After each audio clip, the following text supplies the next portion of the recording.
네, 우리 앞에 있는 설교 제목 같이 읽으면서 말씀 나누겠습니다. 시작. 네. 성냥개비와 등잔불. 특별히 이 제목을 하게 된 것은 오늘 말씀에 심지가 견고한 자를 나누려고 하는데,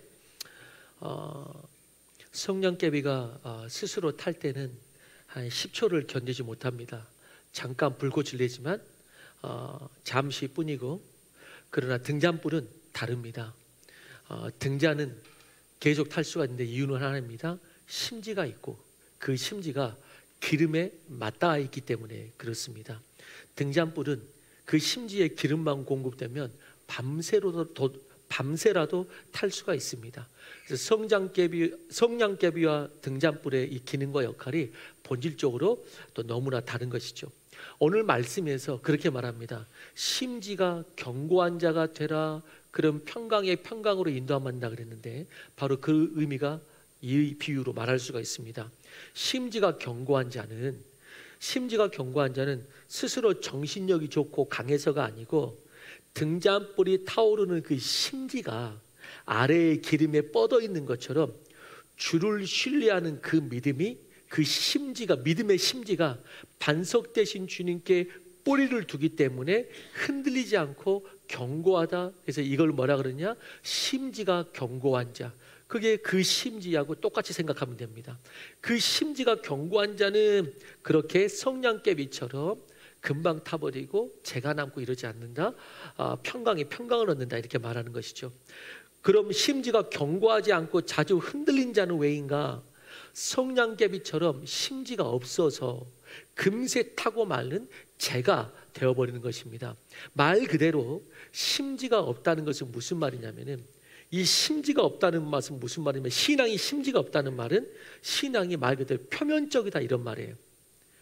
위에 표면만 있지 심지가 없다는 거예요. 그래서 표면적이다, 이런 말이에요. 무슨 말입니까? 표면적인 신앙. 이 땅에 보이는 것과 현상이라는 표면적인 것만 보고 사는 겁니다. 하나님을 신뢰하기보다 보이는 사람을 더 의지하는 겁니다. 왜 신앙이 견고하지 않고 자라나지 않는가? 신앙의 뿌리가 그 근원 대신 주님과 교제하고 그 영적인 그 근원에 뿌리 박고 있어야지 자라나는데, 이 신앙의 심지가 하나님이라는 영적이라는 말씀이라는 관계라는 그 근원에 뿌리 박지 않고 표면적인 종교 생활을 하기 때문에 항상 쉽게 흔들리고, 그리고 뿌리가 없으니까 잘 자라질 않는다는 것입니다. 그러나 심지가 견고한 자는 말 그대로 그 뿌리가 이 땅의 역사가 있지만은 그 역사를 주관하시는 분은 하나님인 걸 알고, 사람이 보이지만은 사람을 창조하신 분은 그 하나님, 보이는 현상을 넘어서 뒤에는 더 분명한 영적 세계가 있고 성령과 동행하면서 그냥 표면적인 삶이 아니고 그 하나님이라는 본질과 그 하나님께서 그 인도하시고 역사하신다는 그 본질과 근원 되신 하나님께 뿌리가 내려 있는 자, 이런 자를 오늘 성경에서 심지가 견고하다, 이런 자는 평강의 평강을 얻으리라, 이렇게 말하고 있는 것입니다. 이런 사람의 그 기도 자체도 이렇게 방금 이 제목처럼 이 심지가 견고한 자와 이 표면적인 자는 기도도 좀 다릅니다. 그런 사람의 기도는, 이 심지가 견고하지 않는 이 표면적인 사람의 기도는, 그 기도 자체도 표면적인 이 세상만 구하는 기도가 많습니다. 표면적인 거예요. 그래서 근데 심지가 견고한 자는 이 세상의 표면만을 구하는 것이 아니고, 그것을 통해서 하나님의 뜻이 뭡니까? 조금 더 깊이 들어가요. 이것을 주관하신 분이 누구십니까? 그러면서 결국 심지가 견고한 자가 뿌리를 내린다는 말은 표면적인 것만 구한다는 것이 아니고, 기도 자체가 뭘 구하냐면 하나님을 구합니다. 하나님을 구하고 성령을 구합니다. 그냥 어떤 드러나는 내 손에 쥐어지는 열매만 구하는 것이 아니고, 뿌리를 튼튼하게 하는 기도 자체가 그런 기도가 있습니다. 뿌리를 튼튼하게 하는 기도. 이런 기도는 성냥개비 기도가 아니고 심지가 견고한 사람의 기도다, 이렇게 말할 수가 있습니다. 이런 사람은 기도가 멈추질 않습니다. 왜? 심지가 하나님 그 기도 자체의 그 근원이 그냥 필요하기 때문에가 아니고 주님과의 교제라는 그 기도의 근원에 닿았기 때문에 항상 기도가 끊이질 않습니다. 근데 필요에 따라서 표면적인 기도만 하는 사람은 필요할 때 찾다가 안 필요할 때는 들어갔다가 이제 이렇게 왔다 갔다 되는 것입니다. 근데 심지가 견고한 자는 달라요. 그래서 내용적으로도 그렇고, 그래서 형태적으로 시간적으로도 좀 다른데, 성냥개비 기도는 금세 타버리고 주님께 내 목소리가 닿기도 전에, 주님의 임재가 오기도 전에 그 자리를 털고 기도가 끝나버립니다. 그 자리를 털고 기도가 끝나요. 그러나 심지가 견고한 자는 내가 요구할 것 하고 끝나는 기도가 아니고 주님과의 교제를 더 좋아합니다. 심지가 견고한 자예요. 내가 요구할 것 하고. 그래서 여러분, 이 심지가 견고한 자는 주님과의 교제를 더 좋아해요. 내 말을 해서 시원한 것이 아니라 주님의 음성을 들어서 시원한 겁니다. 그런 자의 기도는. 그래서 심지가 성령의 기름에 닿았기 때문에 시간적으로도 주님과 교제가 더 기뻐하는 그 근본적인 기도에 닿아있기 때문에 기본적으로 충분히 기도할 힘이 있어요. 근데 심지가 견고하지 않는 기도는 때로는 이상한 현상을 보게 되는데, 기도하면서도 시험 드는 사람이 있어요. 기도하면서도 하나님이 살아계시네, 살아계시지 않네, 하나님이 해주네, 안 해주네, 시험 드는 사람이 있어요. 왜? 기도를 하더라도 필요도 기도하지만 심지가 견고해서 하나님을 저는 구합니다. 이 기도가 아니고 이 표면적인 원하는 거, 이것만 기도하면 때로는 주님께서 줄 때도 있고 안 줄 때도 있기 때문에, 표면적인 기도하는 사람은 줄 때는 좋다가 안 줄 때면 하나님이 또 왜 안 주냐고 시험 들었다가 막 이렇게 왔다 갔다 해요. 그러니까 이 사람은, 그러니까 이상한 게 이런 기도는 기도하면서도 평강이 없어요.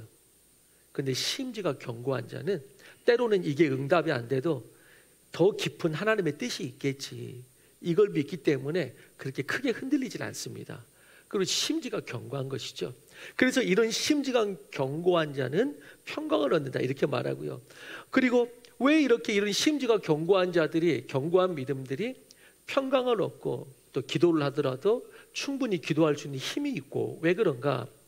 여러분, 이 힘이 닿아 있는 그 기름이 결코 떨어지지 않기 때문인데, 본문은 이렇게 말합니다. 본문 끝에 좀 가면은 이렇게 말하죠. 내 심지가 주님께 닿아 있는데 주 여호와는 영원한 반석이라, 이렇게 말합니다. 영원한 반석이라. 그래서 영원하다 말합니다. 무슨 말입니까? 그 심지가 닿아 있는 그 기름이 떨어지지 않는다는 말이에요. 그래서 영원하다. 그분은 일시적이거나 부족한 분이 아니다. 그 은혜가 떨어지지 않고 그 능력이 고갈되거나 지혜가 부족한 분이 아니다. 그분은 반석이신데 영원하다, 이렇게 말하는 것입니다. 그렇기 때문에 심지가 거기에 닿아 있는 자는 영원히 견고하고 영원히 목마르지 않는 그런 공급을 받는 것입니다. 그래서 예수님이 수가성 여인에게 했던 말씀이 딱 생각이 납니다. 수가성 여인이 그렇게 고백했죠. 이 물, 다시 말해서 세상에서 공급하는 것, 이 물을 마시는 자마다 다시 목마르려니와 내가 주는 물은 마시는 자는 그냥 얼마 동안은 괜찮을까, 이게 아니고요, 영원히 목마르지 아니하리니 내가 주는 물은 그 속에서 영생하도록 솟아나는 샘물이 되리라, 이렇게 말하고 있는 것입니다. 그래서 성냥개비가 아닌 등잔불처럼 심지가 그 기름에 닿아 있고 견고한 자는 영원히 목마르지 않아요. 잠깐 흔들릴 수 있지만은 주님이 흔들리지 않기 때문에 결코 흔들리지 않습니다. 그래서 제가 이런 말 합니다. 너무 많이 흔들리고 너무 길게 흔들리면 그건 환경이나 누구의 문제가 아니라, 그건 어떤 사건의 문제가 아니고, 그거는 본인이 주님 앞에서 주님보다 더 큰 것이 없어야 되는데 주님보다 더 큰 것이 있어서 나를 흔든 것일 수도 있다. 그래서 어떤 것이 있어도 주님보다 더 크진 않다. 주님이 나와 함께 하신다. 그 견고한 심지가 있는 사람은 그래서 잠깐 넘어질 수는 있지만은 다시 일어나는 것입니다. 그리고 잠깐 약간 불안할 수 있지만 다시 평강을 찾는 것입니다. 여러분, 그런 심지가 견고한 자가 되어 평강을 얻기를 주의 이름으로 원하고, 두 번째는 이것입니다. 여기서 또 하나 보는 것은 뭐냐면, 이런 사람이 평강하다고 할 때, 오늘 본문 그대로인데, 이런 사람이 평강하다고 할 때 아무 일도 없어서 평강한 것이 아닙니다. 본문 그대로입니다. 왜 평강하냐? 심지가 견고해서 평강하다, 이렇게 말합니다. 심지가 견고해서.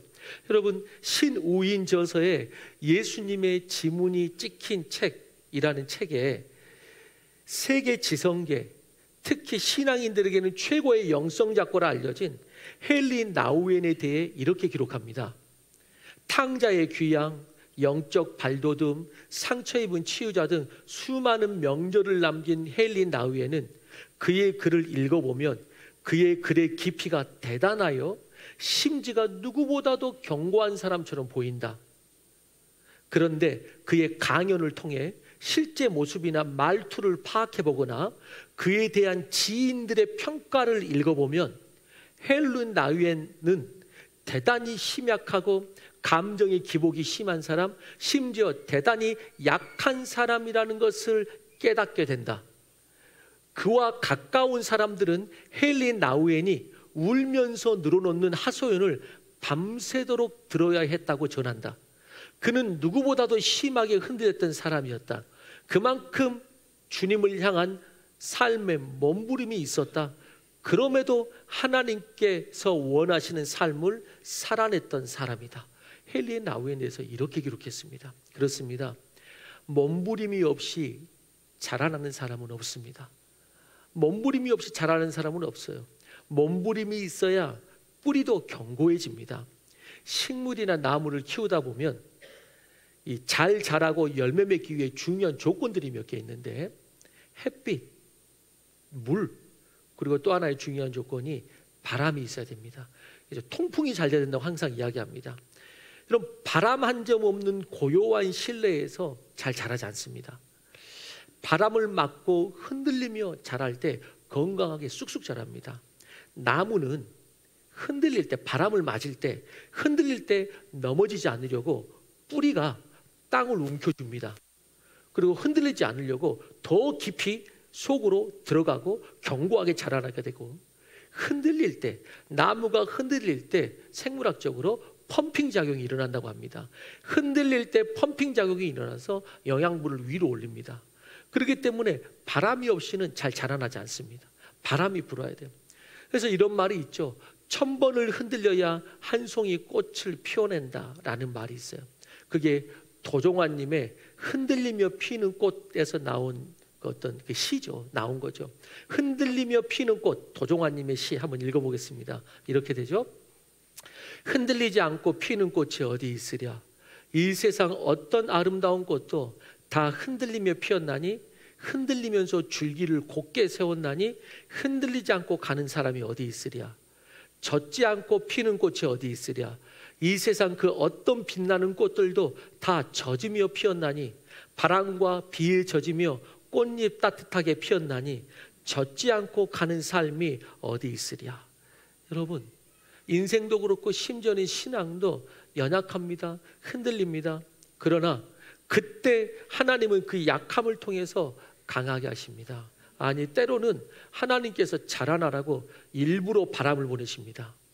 일부러 바람을 보내세요. 아니, 때로는 어느 정도까지 하시냐면 그 사람을 쓰러뜨려 버립니다. 그 사람을 쓰러뜨리게 해서 그 엎어진 자리에서 다시 일어나게 하십니다. 하나님께서 바람을 불어주시는 것이죠. 여러분, 때로는 성령의 바람이 그냥 꽃길이야, 한없이 좋아, 이것일 수도 있지만요, 성령의 바람이 내 죄를 칠 수도 있습니다. 성령의 바람이 내 삶을 칠 수도 있습니다. 그래서 다시 일으키려고 하는 것입니다. 여러분, 그렇기 때문에 성경은 말합니다. 사도 바울도 말합니다. 내가 약할 때 곧 강함이라고 하나님의 역설적 은혜를 말하고 있는 것입니다. 오늘 말씀은, 그렇기 때문에 오늘 말씀은 평강하다고 말할 때 바람 한 점 불지 않고 잔잔해서 평강할지어다 이렇게 말하지 않습니다. 심지가 견고한 자가 평강할지어다 이렇게 말하고 있는 것입니다.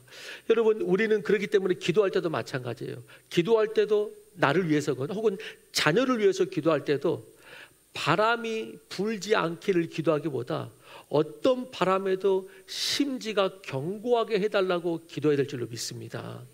바람이 있어야 자녀도 자랍니다. 아무 일도 없어 꽃길도 걸어라. 여러분 잘 자라지 못해요. 여러분, 바람이 있어야 나무가 자라고 열매를 맺듯 그 바람 때문에 뭐 하게 되냐면은 그 사람이 기도하게 됩니다. 바람이 불어야. 때로는 고난이 필요한 이유입니다. 인간에게 고난이 있어야지 기도하고, 고난이 있어야지 다시 나를 근본부터 되돌아보고, 고난이 있어야지 엎드러집니다. 그리고 난 다음에 그 심지를 더 깊게 믿음의 뿌리를 내리게 되는 것입니다. 그래서 그 바람과 그 모든 것들이 합력하여 선을 이루게 될 줄로 믿는 것입니다. 세 번째는 그것입니다. 이 말씀을 묵상하면서 마지막 또 하나의 특징을 나누고자 하는 것은, 여러분, 등잔불의 심지가 이렇게 등잔불의 심지가 견고하면 이 등잔불 위에 불은 하늘을 향해 피어오릅니다. 불은 하늘을 향해 피어올라요. 나무나 어떤 식물이 이 뿌리가 심지가 견고하면, 뿌리가 깊숙이 잘 내리면은 위에 있는 나무와 가지와 이파리와 이 꽃들은 하늘을 향합니다. 하늘을 향해요. 그 나뭇가지와 잎들과 꽃들이 위를 향합니다. 여러분, 이 말씀이 그대로 나와 있는 게 골로새서 2장 7절이에요. 같이 한번 읽어보겠습니다. 골로새 2장 7절 시작.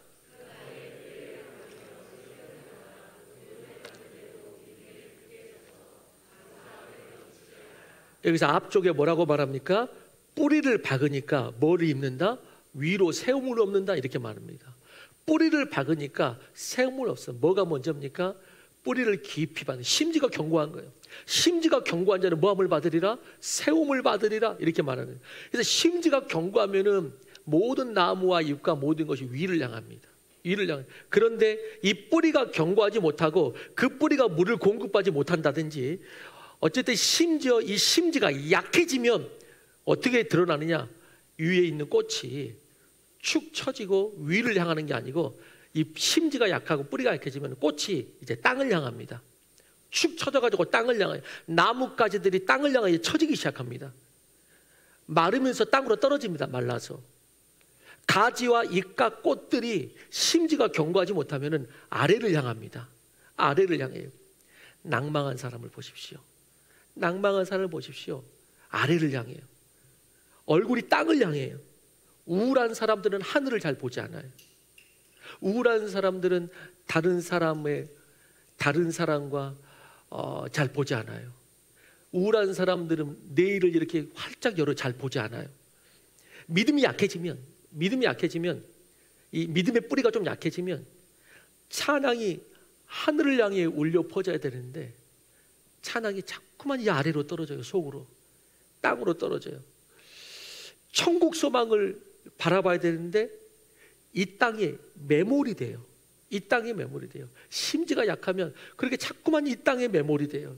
이 땅에 매몰. 근데 심지가 깊게 되어 있으면은 이게 위에는 하늘로 뻗어요. 위에는 하늘로 뻗어. 그래서 성경에서 믿음의 사람들의 기도나 모습을 설명합니다. 그 믿음에서 심지가 견고한 자들, 하나님이 쓰시는 사람들, 그 쓰시는 사람들의 기도나 모습의 그 기록들을 이렇게 좀 보면은, 기도하는 모습들을 또 보면은 설명할 때 이런 표현은 없어요. 이런 표현은 없어요. 예를 들어서 눈을 숙여 이런 표현은 없어요. 눈을 숙여, 혹은 뭐 어떤 특별한 때는 있었겠지만은 얼굴을 내려 낭망하여 이런 표현은 거의 없어요. 여러분, 주님을 신뢰하는 뿌리가 있는 자들은 기도하는 모습을 보면 대부분 그런 표현이에요. 눈을 들어 이렇게 표현합니다. 눈을 들어. 다윗과 같은 경우가 그래요. 여러분, 다윗은 심지가 견고한 자예요. 시편을 보면은 다윗의 희노애락이 다 담겨 있어요. 우리가 좋은 시편은 좋지만 어떤 시편을 보면은, 야, 다윗과 같은 이 일을 내가 당했다면은 나는 믿음도 떨어질 수 있겠고, 심지어는 이런 하나님이라면 나는 하나님도 부인할 수 있겠다. 그런 사건들이 있어요. 막 자녀가 배반하고 옆에 있는 신하들이 음해하고, 그러면서 왕에서 막 쫓겨나가고. 여러분 그러면요 믿음은 고사하고요 하나님도 부인할 판이에요. 그런데 다윗은 심지가 견고해요. 심지가 견고해요. 그래서 시편들을 보면은 다윗이 고백해요. 그 어떤 순간에, 그런 순간인데도 불구하고 어떻게 고백하면은 눈을 숙여 이렇게 하네요. 내가 눈을 들어 주를 보리라. 이렇게 고백하는 거예요. 우리 너무 그 구절이 많은데 딱 한 구절만, 123편 1절 말씀입니다. 시작. 네. 여러분 예수님도 마찬가지예요. 예수님도 기도하는 모습들이 또 기록되어 있는데 예수님도 보면은 눈을 들어 기도를 많이 하셨어요. 예수님의 기도도 한 구절 봅시다. 요한복음 11장 41절 말씀입니다. 시작. 돌을 옮겨 놓으니 예수께서 눈을 들어 우러러보시고 이르시되 아버지여 내 말을 들으신 것을 감사하네. 지금 예수님께서는 나사로가 죽어 있어요. 사망이 있어요. 근데 그 사망 앞에서 예수님께서는 다른 사람 다 슬퍼서 눈물을 흘리면서 고개를 다 떨구고 있어요. 근데 예수님께서는 그렇게 말해요. 사망 앞에서 고개를 떨구고 있는 그 사이에서 예수님께서 말합니다. 눈을 들어. 눈을 들어. 왜 눈을 들 수 있다고요? 그 뿌리가, 심지가 표면적인 상황에 있는 게 아니고 그 심지가 근본적인 주님께 가 있으니까 이런 상황에 따라서가 아니고 그 상황에도 불구하고 사망을 앞에 두고 눈을 들어 하나님께 기도했다. 이 기도가 영어 성경에는 감사 기도라고 되어 있거든요. 눈을 들어 감사 기도를 했다. 이렇게 나와요. 감사 기도하면서 이제 나사로를 살려내신 이제 그런 사건인데 이럴 뿐만 아니고 주님을 이렇게 눈을 들어 바라볼 뿐만 아니고 이 심지가 견고한 자들은 우리의 그 삶 속에서도, 우리의 삶을 통해서도 하나님이 이루고자 하고 내 삶을 통해서 주님께서 하고자 하시는 일을 보면서 항상 그 비전을 볼 때 눈을 들어 봅니다. 그냥 내 앞에 머물르지 않고요, 눈을 들어 하나님 나라의 비전을 봅니다. 자, 그 구절도 마지막으로 한 구절만 읽어봅시다. 창세기 13장 14절 말씀입니다. 시작.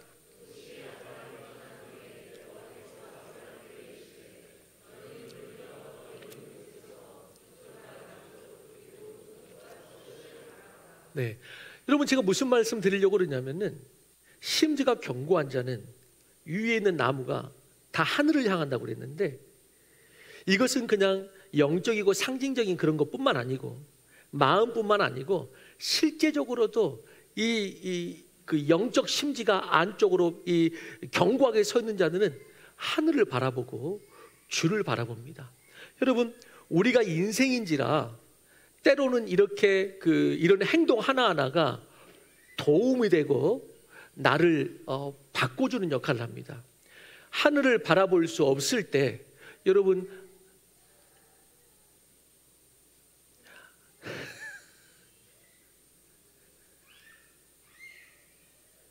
조금 컨트롤 좀 해주세요.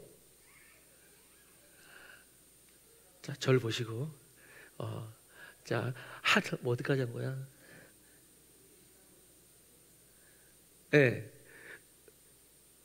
맞아. 그 믿음의 뿌리가 내려가 있는 사람들은 이렇게 위쪽으로 핀다는 게 그냥 상징적인 언어일 뿐만 아니고 사실 실제적으로 그렇습니다. 실제적으로 여러분 하나님께 뿌리가 내려 있다는 그 믿음을 가지고 눈을 들어 가끔씩 하늘을 바라보시기 바랍니다. 기도할 때도 숙여서만 기도하지 마시고 여러분 고개를 들어서 하나님을 바라보듯이 때로는 양팔을 벌리고 더 높은 은혜로 올라가듯이 여러분 그렇게 하나님께 눈을 들어 바라보시기 바랍니다. 그러면 달라요. 이렇게 하나님이 지금 계신다. 당연히 계시고 지금 하나님이 이렇게 하는 걸까요? 항상 이렇게 하는 걸까요? 이게 달라요. 때로는 이 인간이기 때문에 여러분 그래서 눈을 들어 하나님을 바라보는 연습을 때로는 인간이니까 실제적으로도 모습으로도 그렇게 한번 해보시기 바랍니다. 그러면 훨씬 더 마음이 열리는 것을 느끼게 될 것입니다. 이렇게 여는 거예요. 여는 거예요. 여러분 그래서 성냥개비 신앙이 아니라 심지가 견고한 등잔불 신앙으로 주님을 변함없이 신뢰하시기 바랍니다. 왜? 주님께서는 영원한 반석이시기 때문에 흔들리지 않고. 여러분 한국교회에 학습이라는 제도가 있습니다. 한국교회에 모든 교단은 아니고요, 세례받기 6개월 전에 행하는 이 제도는 장로교회 일반적으로 학습 제도가 있습니다. 침례교회는 없고요. 그리고 세계 교회도 학습 제도는 학습 세례 이런 제도는 세계 교회도 없습니다. 한국에만 있습니다. 한국에만. 어느 나라이든지 오늘 예수를 믿겠다고 하면은, 진심으로 믿겠다고 하면은 즉시 세례나 침례를 주는 것이 이제 성경에서는 그 믿음의 법칙이에요. 그런데 왜 이런 제도가 한국 교회에서만은 필요하게 되었을까? 왜 필요하게 되었을까? 그것은 물론 그 의미를 잘 알려주는 것도 있지만 한국 교인들이 너무나 변덕이 심하기 때문입니다. 믿음의 뿌리가 약하거나 없는 상태임에도 불구하고 종교의식으로 받는 경우가 많고, 믿음이 없지만은 교회 다니기 때문에 그것을 종교의식으로 받아 놓는 사람들도 많고, 그런 마음으로. 그렇기 때문에 한국에도 처음에는 세례 학습이 원래는 없었습니다. 역사적으로 원래 학습 사례가 한국에도 초반기에는 없었습니다. 그런데 믿겠다고 하고 그래서 세례를 주었는데 받아놓고는 조금 지나니까 예배 자리에 막 안 보이고, 하나님 나라와 공동체를 함께 이루어 가지도 않고, 그리고 심지어는 믿음을 떠난 사람도 적지 않고, 부끄러운 이야기죠. 그래서 좀 더 확실히 세례를 주자 하려다 보니까 생긴 것이 세계 교회에는 없는, 한국에만 있는 학습 세례가 생겨난 것입니다. 여러분, 우리가 있으니까 있지 이렇게 생각하지만은 그냥 한번 생각해 보면 참 이상한 거예요. 사실은 말 자체가 이상한 단어예요. 학습 세례? 사실은 말 자체가 이상한 단어예요. 학습에서 세례 받는다? 말 자체가 이상한 거예요. 원래는 성경에 있지도 없는 단어일 뿐더러, 물론 그 학습에서 믿음을 주려고 하는 것이겠지만은 결국에는 믿음으로 받는 세례인데 학습 세례, 공부 세례? 이게 사실은 이상한 단어일 수 있어요. 여러분, 우리의 믿음은 종교적 언어로 믿는다고 그냥 해주는 것도 아니고, 교회를 다니고 있고, 그러니 자기 체면 때문에 그냥 세례는 그냥 받아야 될 것 같은 그런 것이 아니고, 나의 죄인됨을 알고 십자가와 부활의 예수님을 진실로 믿고 이제 그 하나님의 나라를 믿음의 백성들과 함께 이루어가는 그 마음의 중심, 그 심지가 있는 그 믿음의 사람들 다 되시기를 주의 이름으로 축원하는 것입니다. 그 믿음의 사람들이 일어나야 돼요. 그게 그리스도인입니다. 그게 그리스도인. 여러분, 잠깐 기도하는 것은 누구나 합니다. 그러나 한결같이 기도하는 사람은 흔치 않고, 잠깐 봉사하는 사람은 많습니다.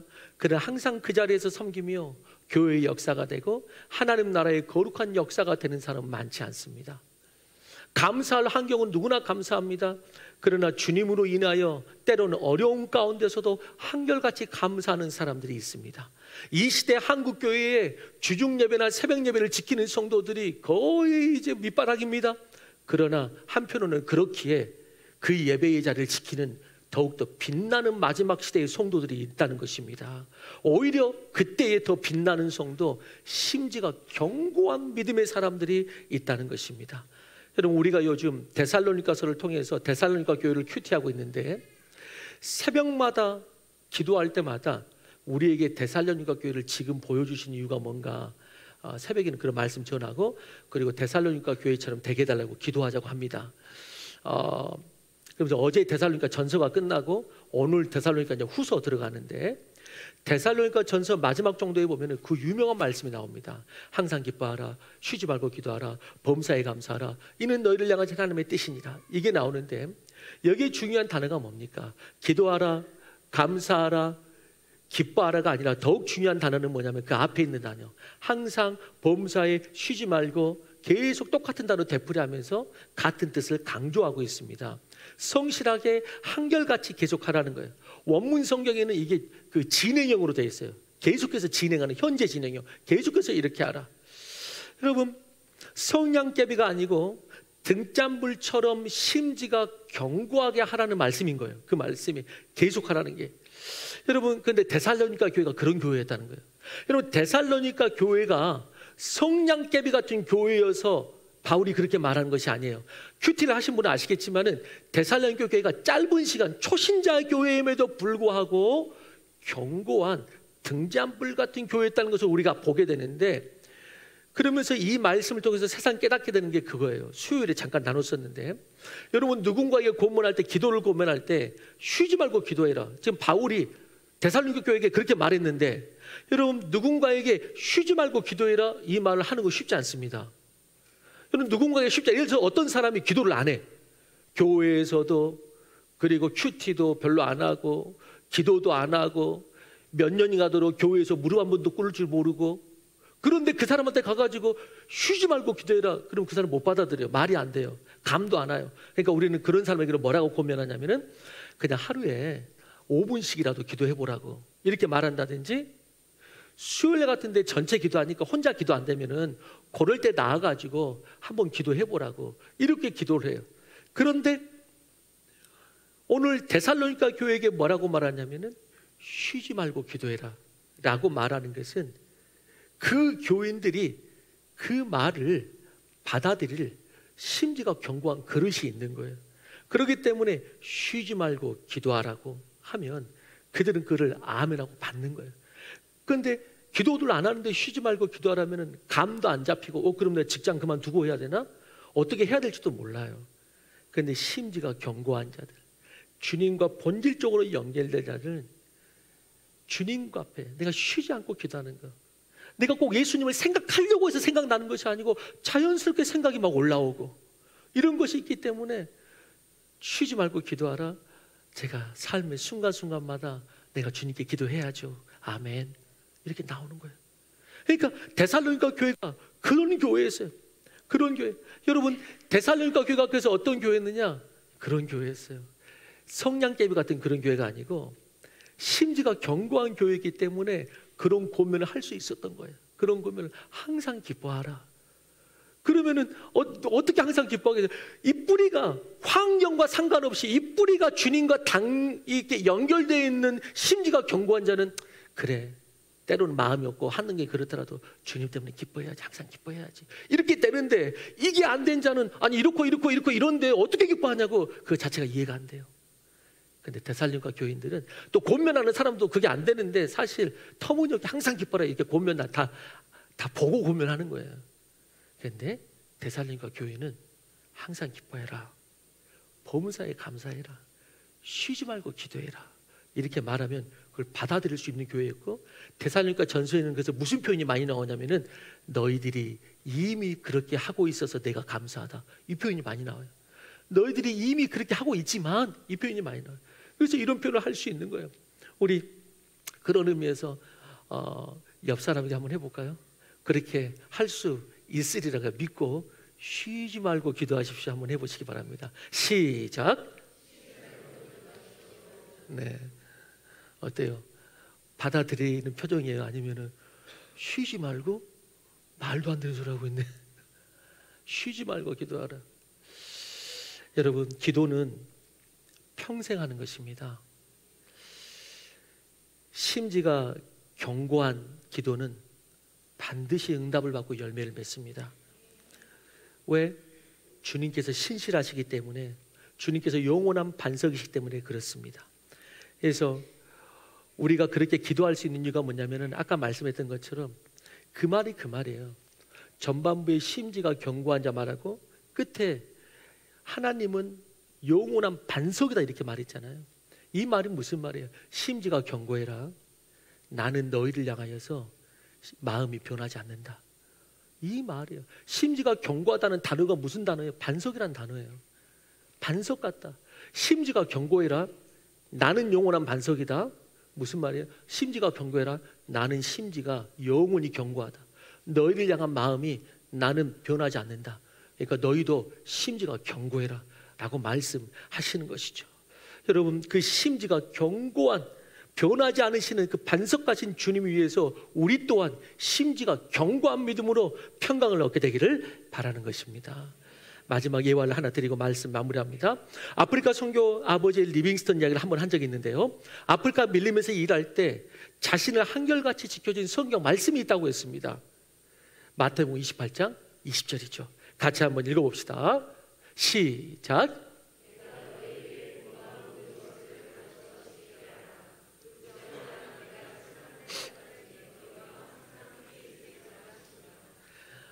리빙스턴은 그렇게 말했습니다. 그는 이 말씀을 붙들고 평생 살겠다고 그랬어요. 그는 1873년 5월 1일 잠비아에서 방웰루 호수 근처의 텐트의 침대 옆에서 무릎 꿇고 기도하는 자세로 그의 시신이 발견됐습니다. 그리고 그가 남긴 마지막 일지에 이렇게 써 있었습니다. 난 그분의 약속을 믿는다. 그분은 나와 함께 하시겠다는 말씀을 영원히 지키실 것이다. 그렇게 써놓고 죽었어요. 리빙스턴은 그렇게 한결같은 주님을 의지했고 한결같은 그분에게 뿌리를 내리고 자신의 사명의 자리를 떠나지 않은 것입니다. 그렇게 할 수 있었던 것이 뭐냐? 리빙스턴이 말합니다. 내가 그렇게 할 수 있었던 이유, 내가 변함없이 그 사명을 감당할 수도 있었던 이유 뭐냐? 리빙스턴이 말했습니다. 내가 변함이 없는 것도 없는 거지만 내가 그럴 수 있었던 것은 볼지어다 내가 영원토록 너희와 함께 있으리라. 그 변하지 않으시는 주님 때문에 내가 이 약속을 지킬 수 있었다. 나 또한 지킬 수 있었다 라고 그는 유언처럼 그 글을 남긴 것입니다. 여러분, 심지가 견고한 자 주님께서 샬롬의 샬롬으로 인도하실 줄로 믿습니다. 기도하세요. 주여, 표면적인 신앙이 아니고 심지가 견고한 신앙으로 설 수 있도록 역사하여 주옵소서.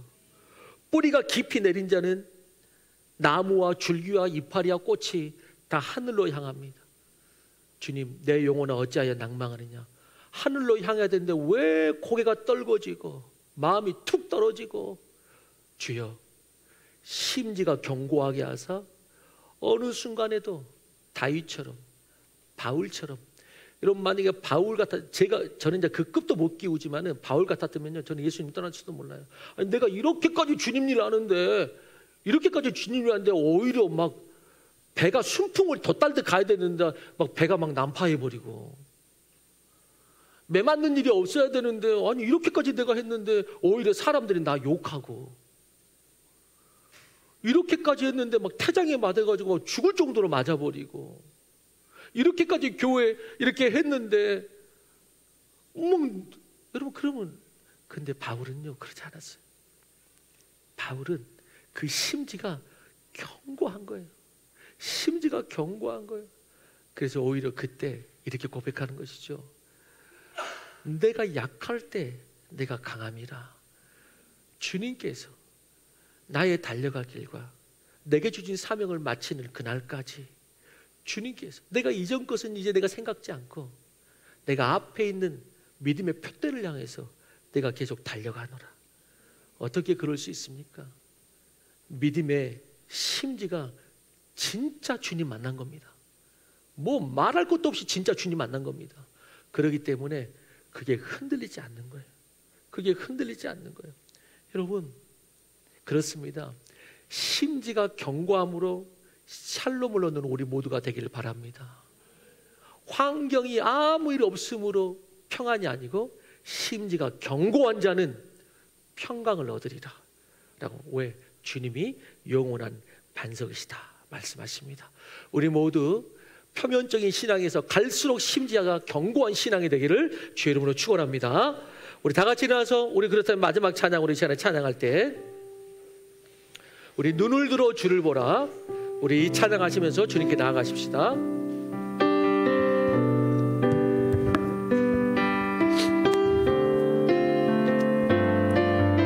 눈을 들어 주를 보라, 주의 영광을 보라. 눈을 들어 주를 보라, 주의 영광을 보라. 주의 영광을 보라. 눈을 들어 주를 보라. 주의 영광을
다시 한번 내 영혼에게 명령하듯이 눈을 들어 주를 보라. 눈을 들어 주를 보라.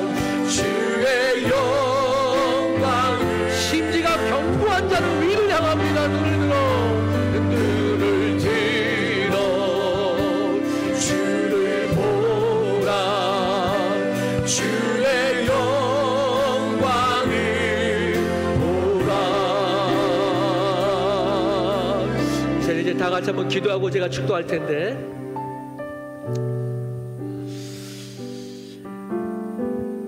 하나님 아버지,